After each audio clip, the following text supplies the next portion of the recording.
this evening, they are going to be of the non-paranormal type. So with that being said, and of course, as always, without any further ado, let's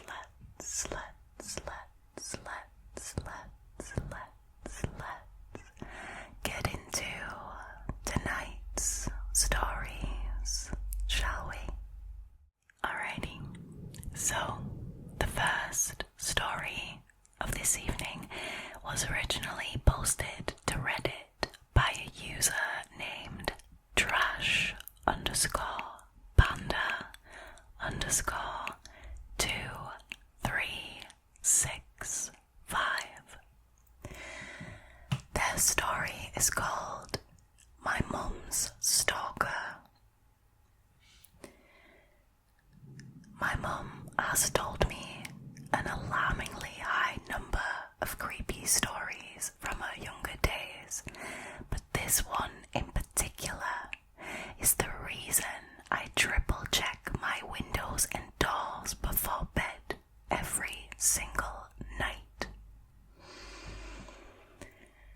This started when she was 23, first moved out of her parents' house into a garden floor apartment back in the early 80s. She grew up in Palatine, Illinois. I think that's how you pronounce it. I'm not familiar with this place, so if I am wrong, firstly I apologize, and secondly correct me in the comments. So apparently this Palatine, or however you pronounce it, is a northern suburb of Chicago, and the mom was working as a bank teller. She was 5 foot tall and maybe weighed 100 pounds soaking wet.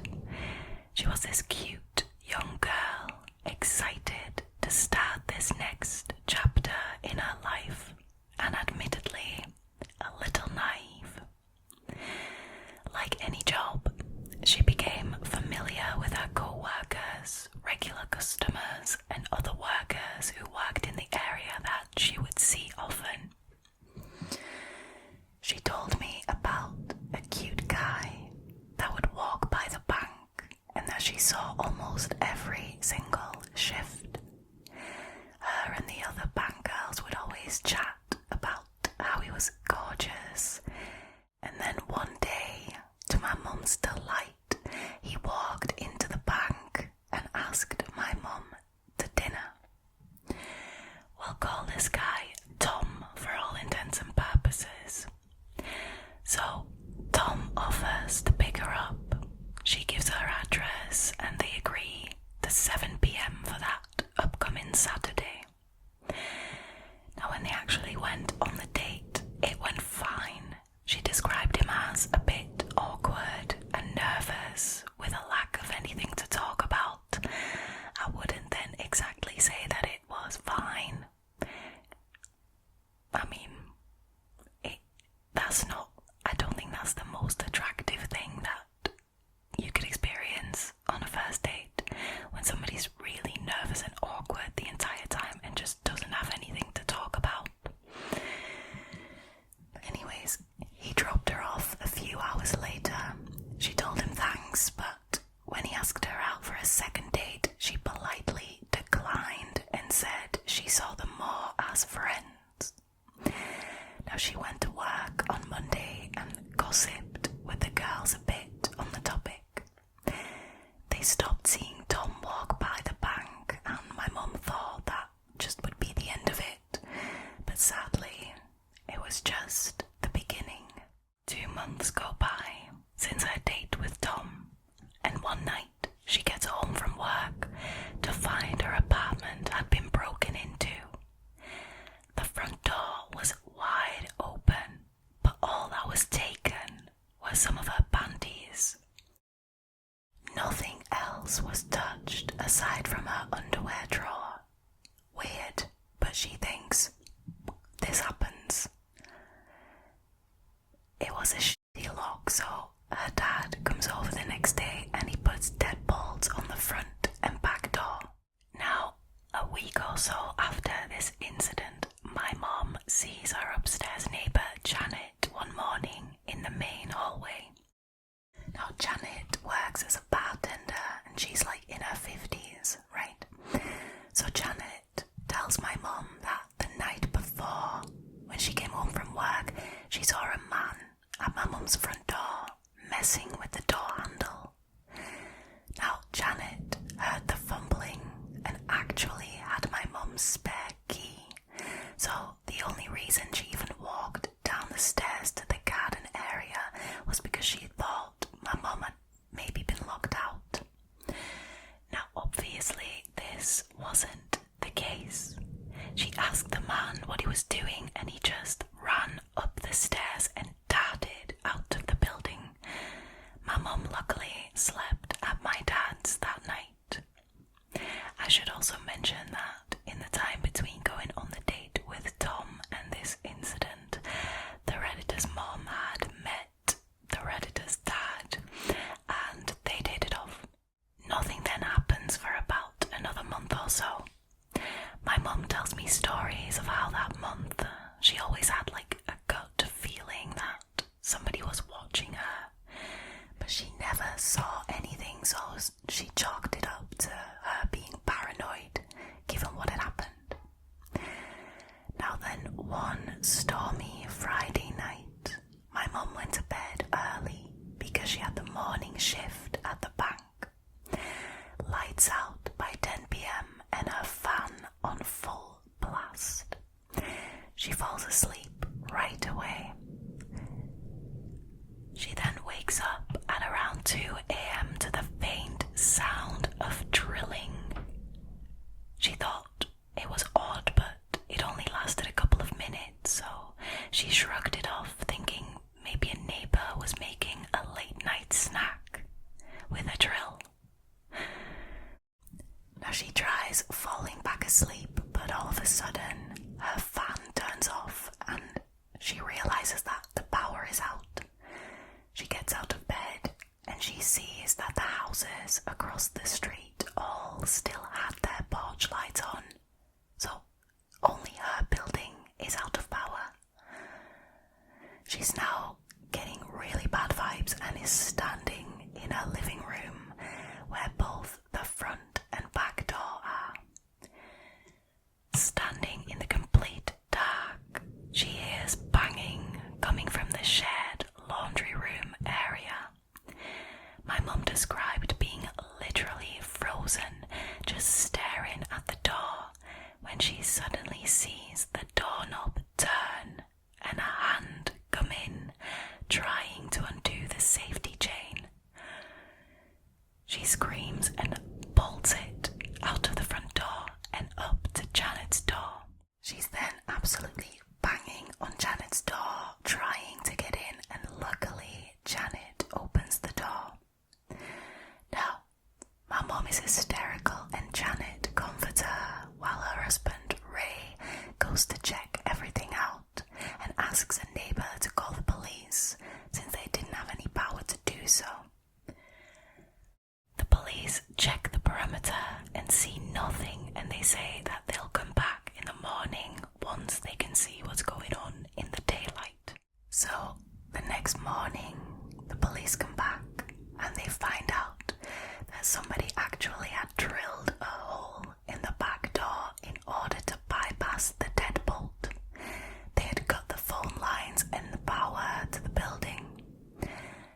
Sawdust was literally sitting in piles in the laundry room, along with 2 peepholes that see directly into her living room and bedroom. Someone had been watching her, and the person who had been watching her thought that the night of the storm was a perfect night to make his move. Now my mum moves back home after this incident, and they have 0 leads on the case until Tom pops back up at the bank asking if my mum was around. Now my mum at that time was away on a road trip with my dad for 2 weeks after the incident. Now the only reason Tom was caught was because he asked the other bank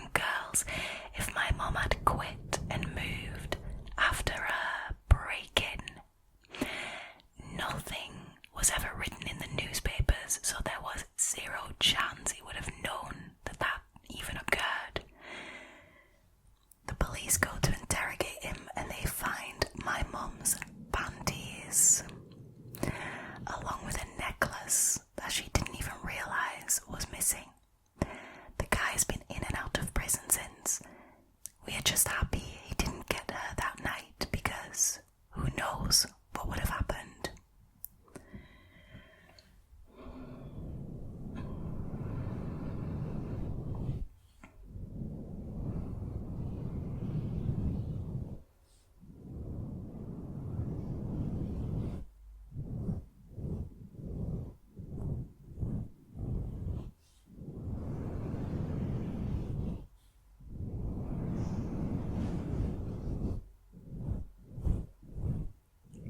Wow, that is absolutely mental.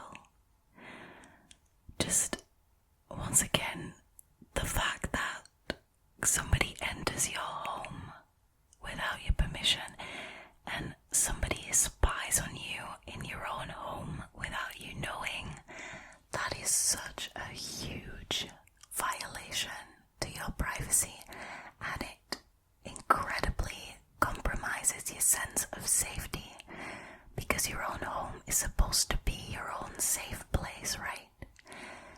If somebody is then spying on you without you knowing, and then just blatantly breaking in while you're there in the middle of the night, that is just extremely disturbing. Also, this Redditor mentioned that her mom had like an unsettling amount of scary stories from her past, and honestly it shows, because she got broken into the first time and her panties were missing, and she thought, happens. What? That doesn't just happen. That is horrible. And you know, the sheer fact that only your underwear went missing already tells you you've got a fucking creep on your hands, right? Who does that? Like, obviously I don't approve of any sort of break-in, but when people break in to then steal valuables and sell them, that is a solid reason. It's never a good reason. It's never acceptable. It's always wrong, but you can kind of wrap your head around it. But if somebody breaks in and the only purpose is to steal somebody's underwear, then you're just a blatant creep. There is no way around it, and that's not something that just happens. Like, I'm also assuming that this was like the 80s or something, which was a very different time, but I think even for the 80s that would have been outrageous. Blimey, that is horrible. The peepholes also kind of reminds me of Daniel LaPlante, you know, the true crime story that we did on the channel. That was truly, truly a wild one. You should check that out if you haven't already. But that kind of reminds me of that. It's like this Redditor says, like, luckily this guy didn't get to her mum because who knows what would have happened. Like, the sheer fact that he was breaking in while she was home and he had peepholes so he knew she was home, that already tells me that this just goes beyond a creepy obsession. Like, he was planning to do more. So I'm glad her mum stayed safe and that the police caught this peeping Tom.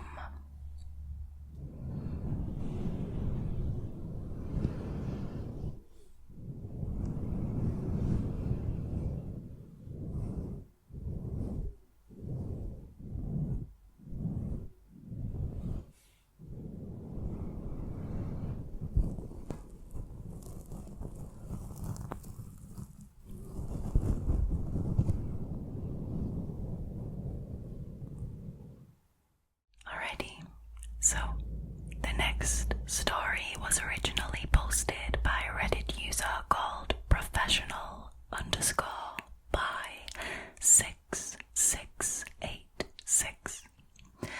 Their story is called Monkey Joe's, and I wasn't aware of this before I read this story, but apparently Monkey Joe's has like different locations across America, and it's like an indoor play area for children under 12 apparently, and they have like bouncy castles and all that.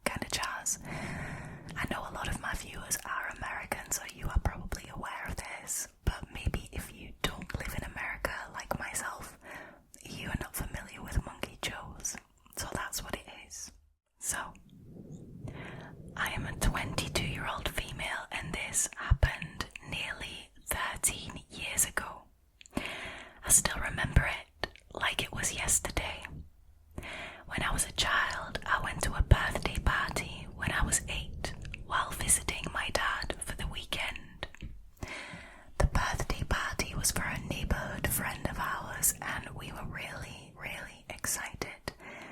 The other kids' parents told us it was going to be held at Monkey Joe's, and me never having been to a Monkey Joe's, I was very much excited. Skip to the party. I remember it being really loud and crowded, and then all of a sudden I see the Monkey Joe's mascot walking out of the doorway, and a bunch of kids started screaming and running up to him. Now, I didn't really care about that, and I wanted to keep playing, though a few minutes later I felt like I was being watched. You know that funny feeling you get when you definitely can feel someone's eyes just watching you?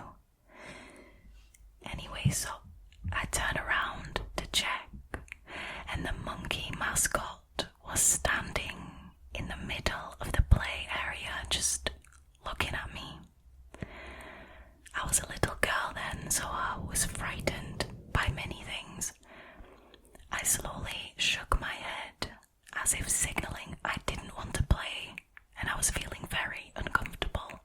The mascot just stared back at me and then shook its head violently up and down as if saying yes.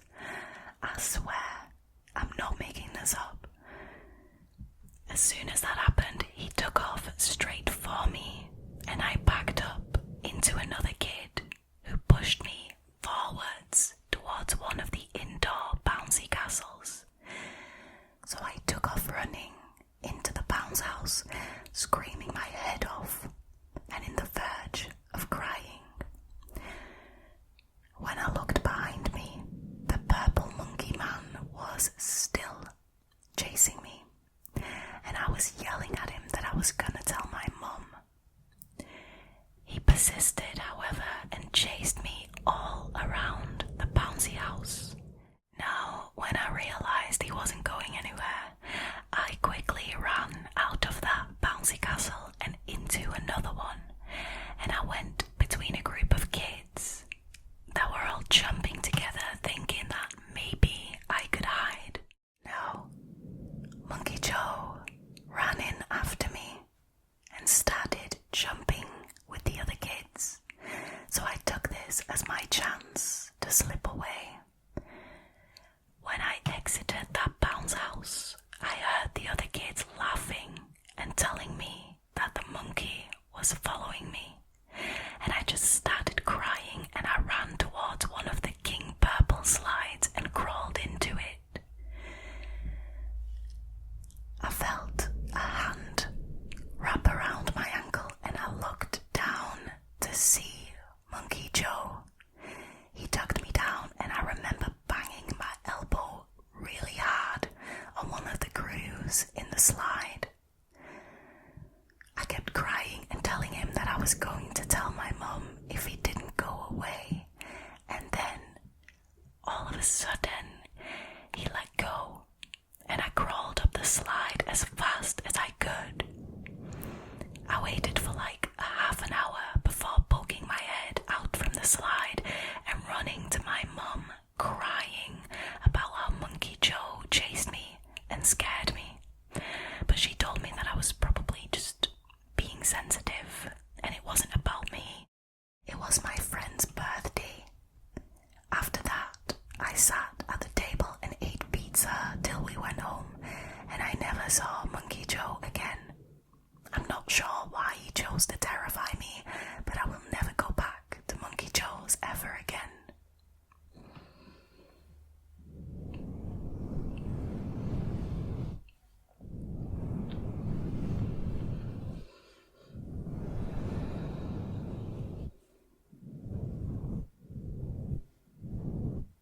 This story, honestly, it terrifies me, but it also really hurts my heart, because as a child that this has happened to, an 8-year-old girl, that is absolutely bonkers.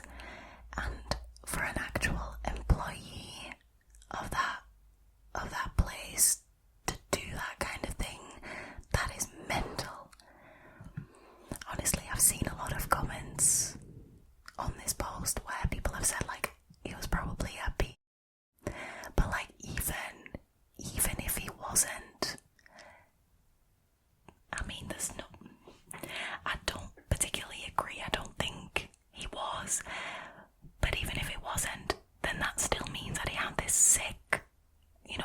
twisted sense of joy from terrifying children. Like, that is just worrying. Like, if you get joy from terrifying a child, if that is something that you find funny, then I don't know, there's just something seriously wrong there, I think. Then just the fact that this guy worked there, got paid to do that job, and then decided to use his time terrifying a child. Why not? Oh my god. I can't imagine the nightmares that must have followed this event for this Redditor. Because once I had something, I want to say similar, but it wasn't really, like, I wasn't chased by a mascot. But when I was little, I went to a parade with my parents, and I must have only been about 5 or something, and I distinctly remember sitting on my dad's shoulders, and in this parade there was a man dressed in a big wolf costume, like it was massive, and that always kind of like freaked me out a bit when people were like dressed up in these massive costumes.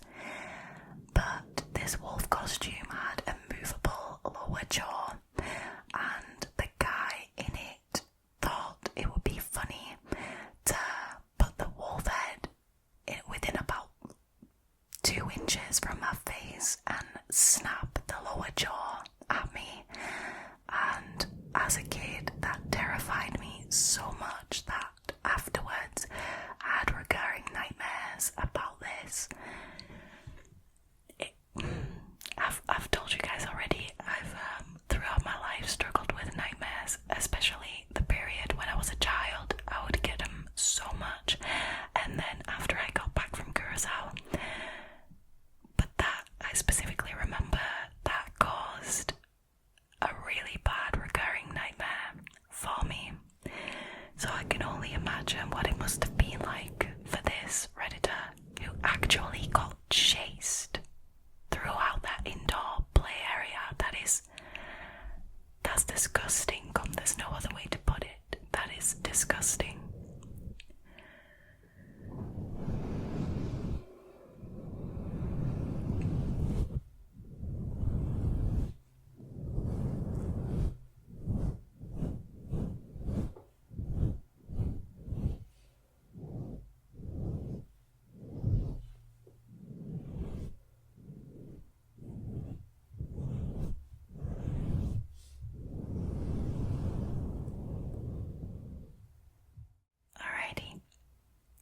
So the last story for this evening was originally posted by a Reddit user called _bridge00.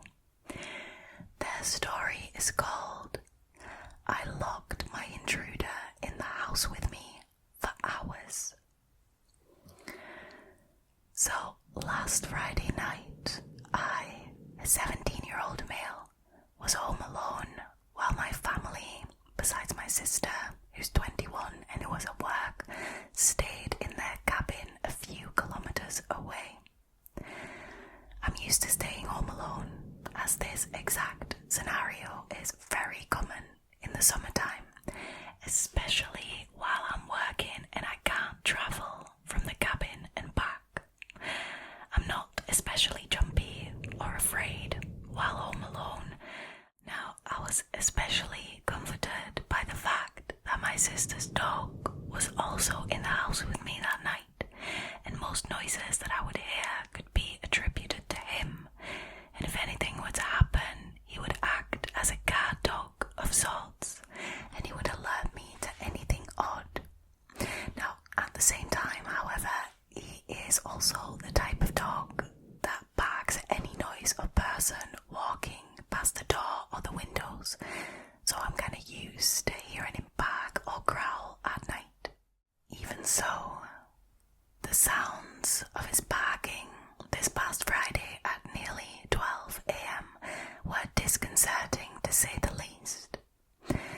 Despite my comfort with staying home alone, I'm still terrified of the premise of a break break-in or some other uninvited human interaction at midnight.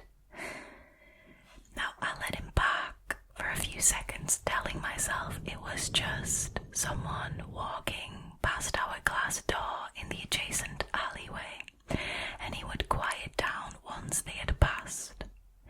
Needless to say, that's not what happened. He kept barking and growling for a few moments too long, and I finally got out of bed. Now, I should mention I sleep in the basement. And then I walked upstairs to check it out. As I'd suspected, he was standing alert at the glass door. I was comforted for a moment until I walked over, ready to close the curtains and go back to sleep, when I saw the door open about 2 or 3 inches. I froze. I had let Bosco the dog out earlier that night, but I know I closed that door, and I've never left this door open. I'm a paranoid person with bad anxiety, especially concerning break-ins and the like, so I would never, ever, while home alone, forget to close the door. I'm 100% certain. But at the time, I didn't allow myself to think about these facts or even acknowledge that I could not have left the door open, because I knew that if I thought about this, it would send me into a spiral, possibly even an anxiety or a panic attack. Now, I closed and locked the door, double checking that it was certainly locked. Using the flashlight on my phone, I looked around the entire second floor of my 3-floor house, including closets and other reasonable hiding spots, just to put my mind at ease. Now, I found absolutely nothing, and I went back downstairs to my room. As I was down there, trying to push away that feeling of fear, I could still hear Bosco walking around on the floor that also doubles as my bedroom ceiling. I thought I was overthinking it when it started to sound like human footsteps accompanied by Bosco's footsteps. He walks around for about 10 minutes before I put in my earphones and talk myself down until I can fall asleep. Now at 2 a.m. that same night, my sister comes home from work. I woke up a few minutes before this to Bosco in the basement, which he never does. There's even a gate to stop him from getting to the basement, so I was very confused about that. So I found him whining at my bedroom door. When I got up to let him out, my sister walked in, and we let him out the front door rather than the glass patio door, letting him in the same way. We talked for a while before I went back downstairs and my sister went into the bathroom. I forgot about the door. Busy with work for the next few days, I forgot about this whole incident with the door when I was busy with work and stuff, and I forgot to mention it to anyone until tonight. My sister and Mum were home with me for a movie night while my dad and brothers stayed at the cabin. I remembered the door situation when we were picking out horror movies to watch. I was sharing it as a creepy, almost funny story before my sister spoke up, saying that the same night, an hour or so after they got home, the door was open again. The same door that I had locked from the inside and that I had checked 3 times over. My stomach dropped and I started shaking the second this was revealed. We first started trying to explain it away. Maybe she had let Bosco out and forgot to close it, until we both recalled that we had used the front door. Then we were trying to justify why somebody would break in to not steal anything and proceed to stay for 2 hours before leaving. Ultimately, I realised that I quite possibly locked someone in the house with me, then forced them to hide upstairs while I searched the second level of our house. Then this hypothetical person would be trapped up there, not knowing that this house that appeared empty, with the rest of my family gone and all the lights off, was in fact not empty, and there was a dog who would bark if they showed themselves again, alerting me of their presence. Then, when I was in the basement and my sister was in the bathroom, they ran out of the glass door, which would be timed perfectly to when they found the door open once again, but much wider than when I found it, as though they were in a hurry on their way out. Perhaps they left it open the first time for a quick escape, or to stop the loud sound of it meeting the door frame. Either way, it ties together too perfectly for me to reasonably brush it off.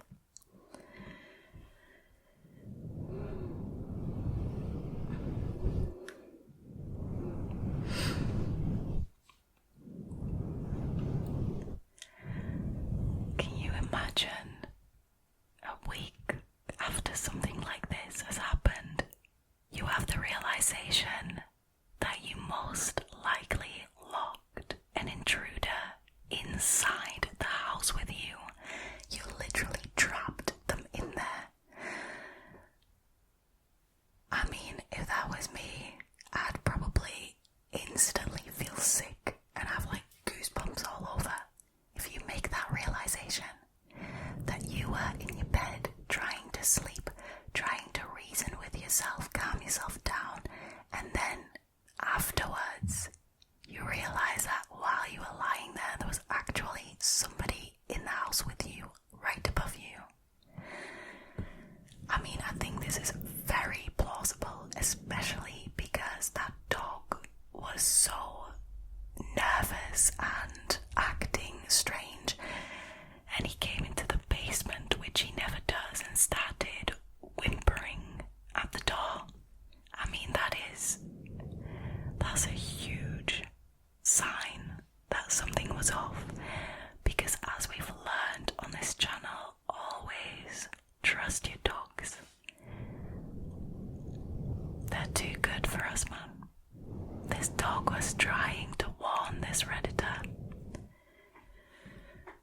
Anyways, if this is true, if there was actually somebody in that house with them, I am firstly glad that nothing happened to this Redditor, because if they were sleeping in the basement, this intruder could have just decided that they were going to hurt them because they were asleep anyway, so it would have been easy. And secondly, I'm glad nothing got stolen, because that's also never fun, obviously. It's better than being seriously injured or worse, but preferably you'd have nothing stolen, preferably you'd have no one break in, but you know.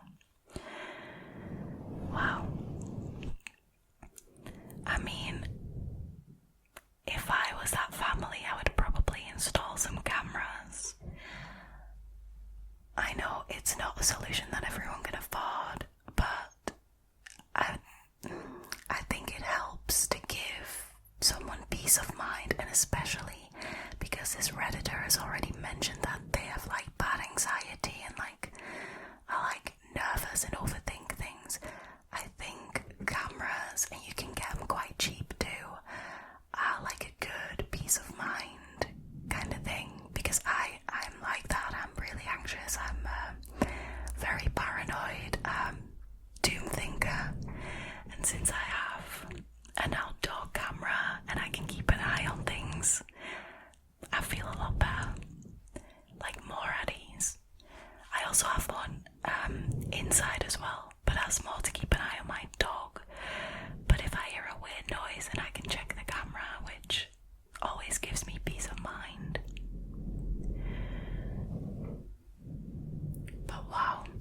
is true.